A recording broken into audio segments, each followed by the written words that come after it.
Hello guys, in this video I'm going to show you how to send money to Australia in the Remitly app.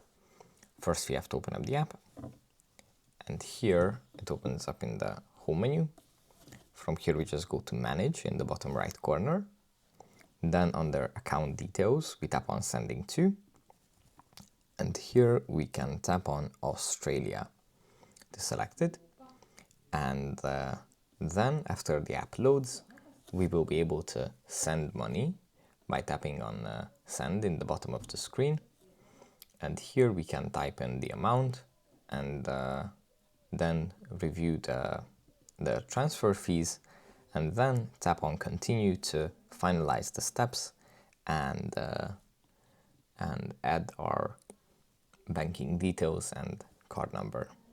And that's basically it for this video. Don't forget to subscribe, and I'll see you in the next one.